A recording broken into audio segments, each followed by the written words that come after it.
हरि ओम नमो गणेभ्यो गणपतिभ्यो वो नमो नमो भ्रातेभ्यो भ्रातपतिभ्यो वो नमो नमो ग्रसेभ्यो ग्रसपतिभ्यो वो नमो नमो विरूपेभ्यो विश्वरूपेभ्यो वो नमो नमः गंगणपतये स्वाहा।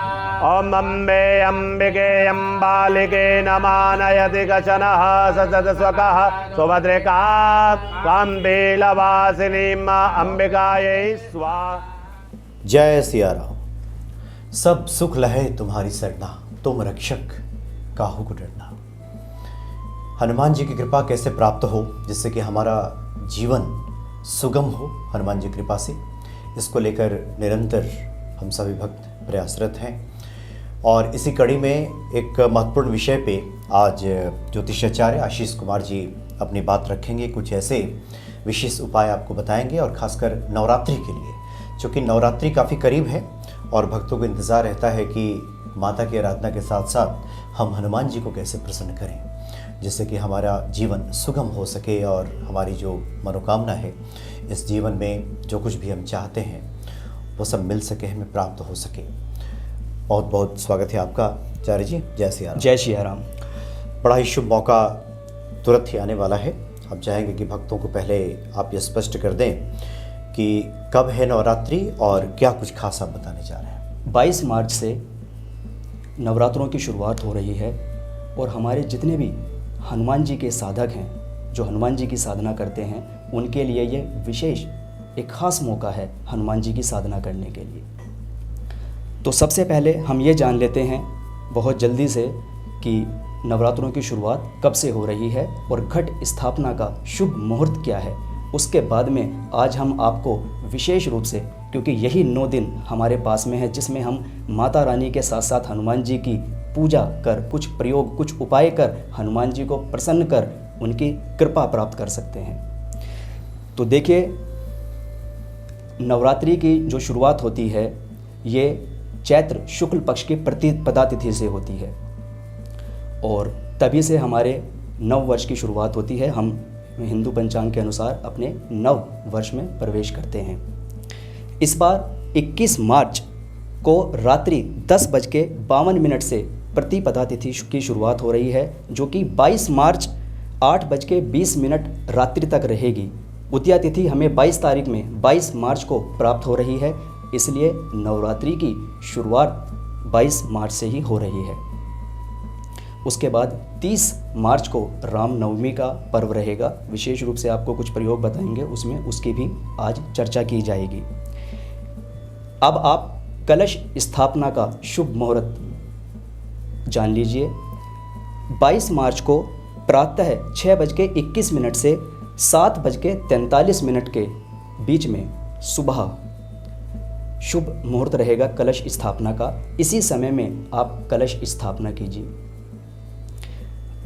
देखिए, नवरात्रि में माँ दुर्गा के 9 अलग अलग स्वरूपों की पूजा की जाती है और हनुमान जी को द्वारपाल माना जाता है और हनुमान जी की आज्ञा के बिना कोई आगे प्रवेश नहीं कर सकता। और जिसके ऊपर हनुमान जी की कृपा हो गई, जिस व्यक्ति के ऊपर भी हनुमान जी की कृपा हो जाती है, हनुमान जी जिस व्यक्ति से प्रसन्न हो जाते हैं, सारे देवी देवता उससे प्रसन्न हो जाते हैं और सभी देवी देवताओं का आशीर्वाद और कृपा के पात्र बन जाते हैं।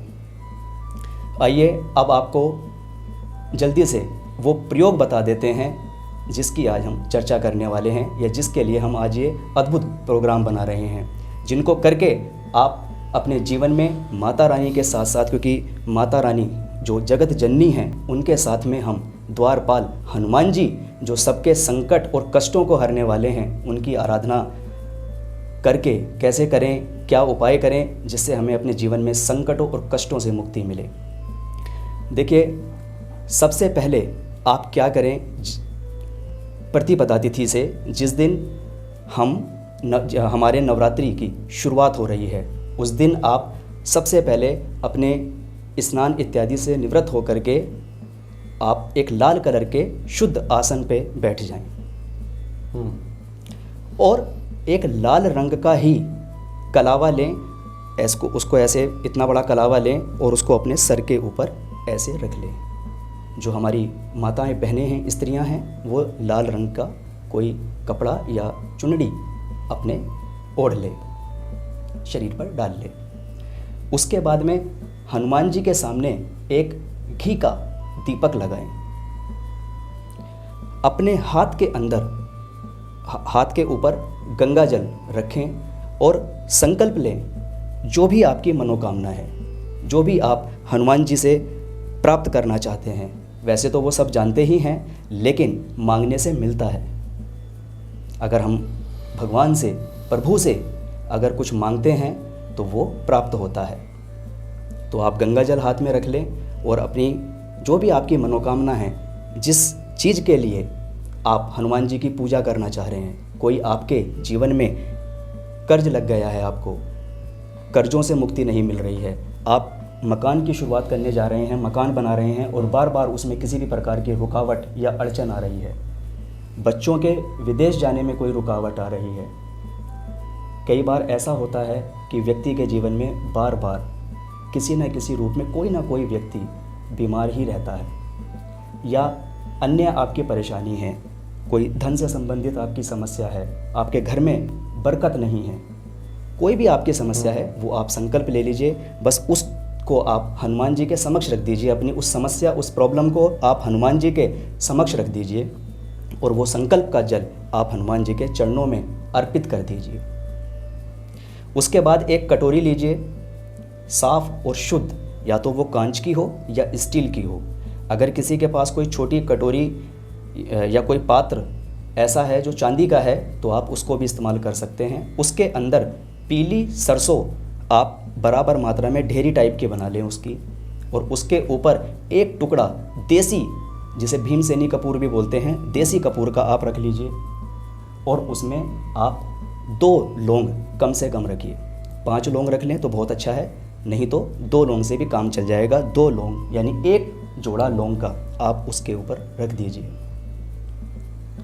और बस प्रतिदिन सबसे पहले 11 बार आप श्री सीताराम श्री हनुमान, इसका 11 बार आप जाप कर लीजिए। यानी इस महामंत्र को आप 11 बार बोल दीजिए, श्री सीताराम श्री हनुमान, श्री सीताराम श्री हनुमान, श्री सीताराम श्री हनुमान।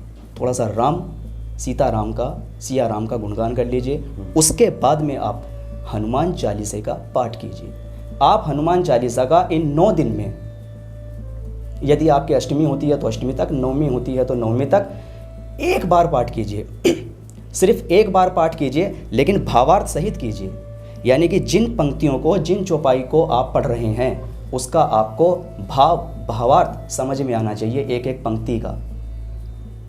यदि आप इस तरीके से एक बार भी पाठ कर लेते हैं तो सबसे पहली चीज़ तो आप भ्रमित नहीं होंगे, कोई संशय आपके मन के अंदर नहीं रहेगा, कोई कन्फ्यूज़न नहीं रहेगा, और आपकी सीधी आवाज़ परमात्मा तक, श्री हनुमान जी महाराज तक पहुंचेगी और आपका कार्य सिद्ध हो जाएगा, क्योंकि आपका भाव है, आपको कोई कन्फ्यूज़न नहीं है। एक सिंपल रास्ता आज मैंने आपको दे दिया है कि आप भावार्थ के साथ हनुमान चालीसा पढ़िए। उन पंक्तियों के बारे में जब आपको पता चलेगा, उन चौपाई के बारे में आपको पता चलेगा, उसका भावार्थ आपको समझ में आएगा, तो आपको हनुमान जी की शक्ति का एहसास होगा, आपको पता चलेगा हनुमान जी के अंदर कितनी शक्ति है। और जब आपको वो बल प्राप्त होगा तो आपके सारे कष्ट, सारे संकट दूर हो जाएंगे और आपको अच्छे और शुभ फलों की प्राप्ति होगी, आपके जीवन में मंगल कार्य होंगे।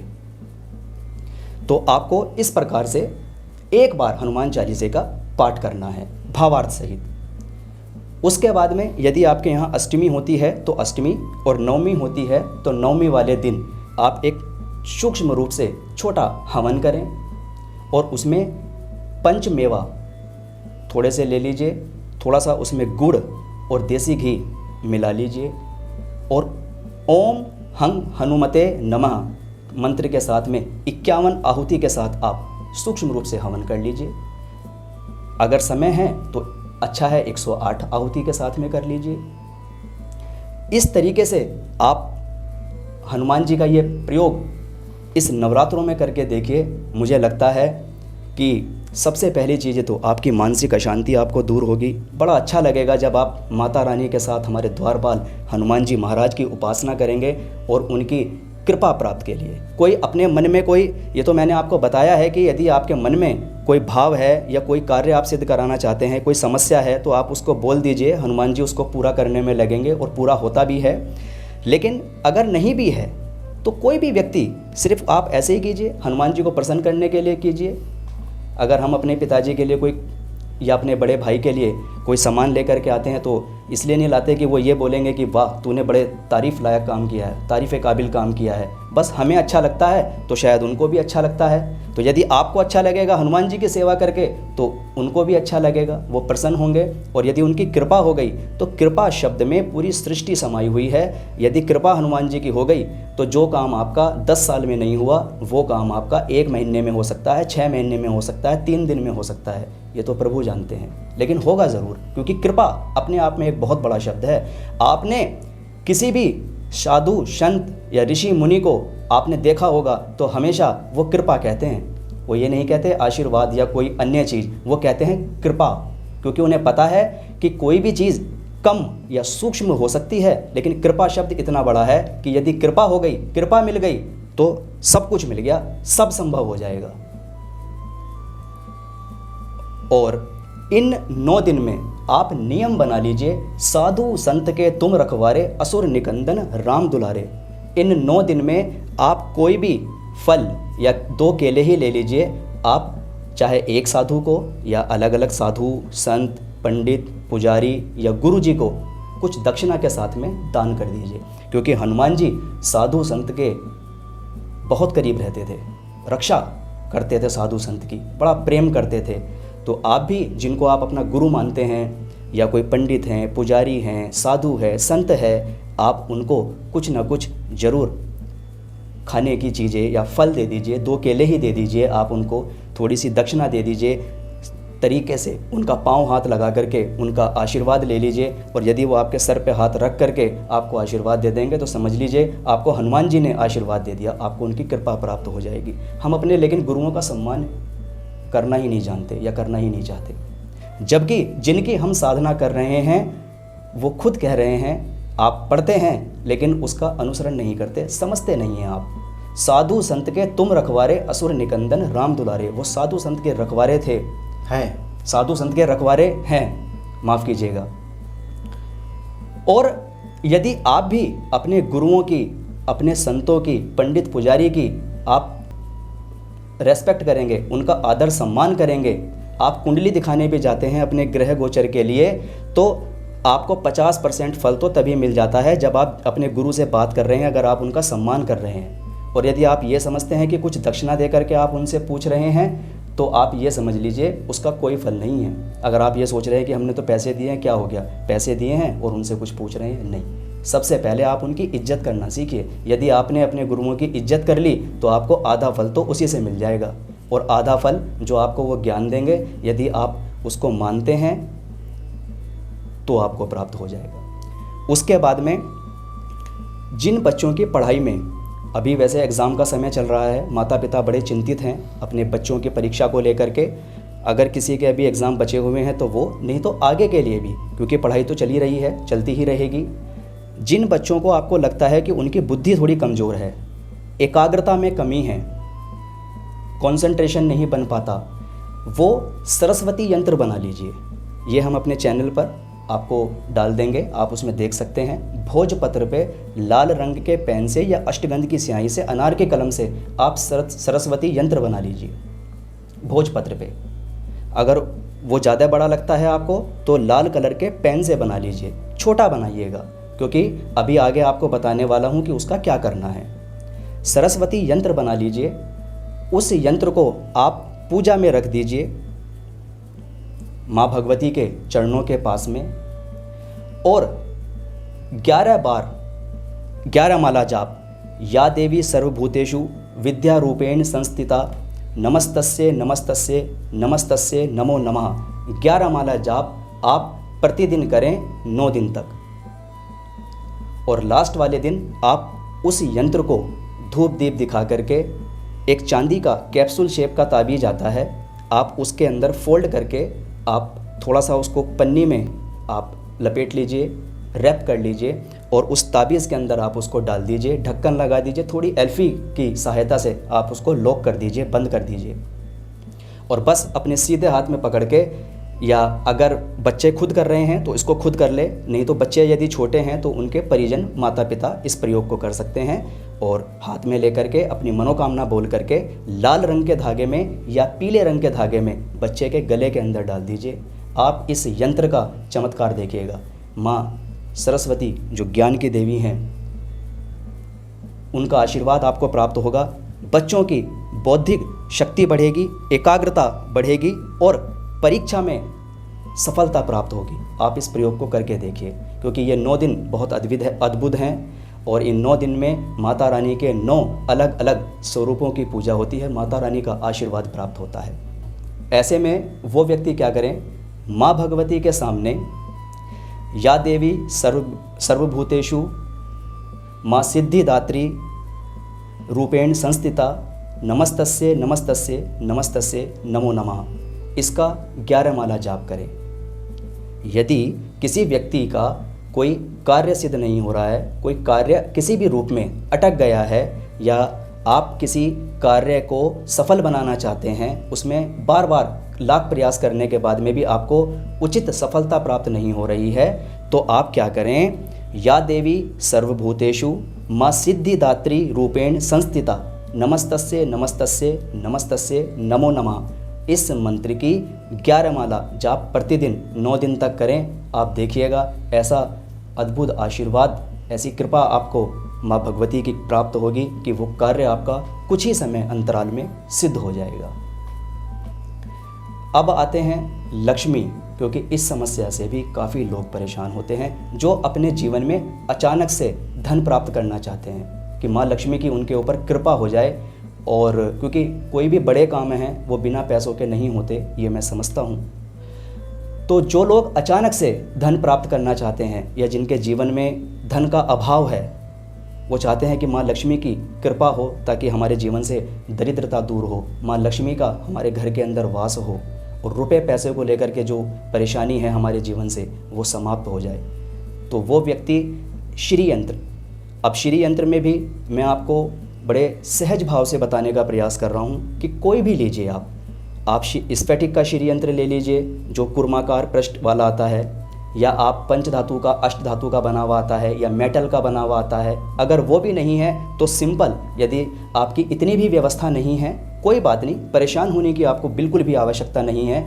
आप कागज़ पर बना हुआ श्री यंत्र ले लीजिए, नहीं तो अपने आसपास अगर आप किसी छोटे गांव में भी रहते हैं तो वहां आप साइबर कैफ़े में जाइए, श्री यंत्र वो नेट से निकाल देंगे, उसके आप फ़ोटो स्टेट ले आइए, उसको सुंदर तरीके से कट करके अपने मंदिर में आप स्थापना कर दीजिए। और बस इन्हीं 9 दिन में एक चुटकी आप उसके ऊपर रोली या लाल चंदन एक चुटकी डालिए और बस इसी मंत्र का बड़े भाव से जाप कीजिए।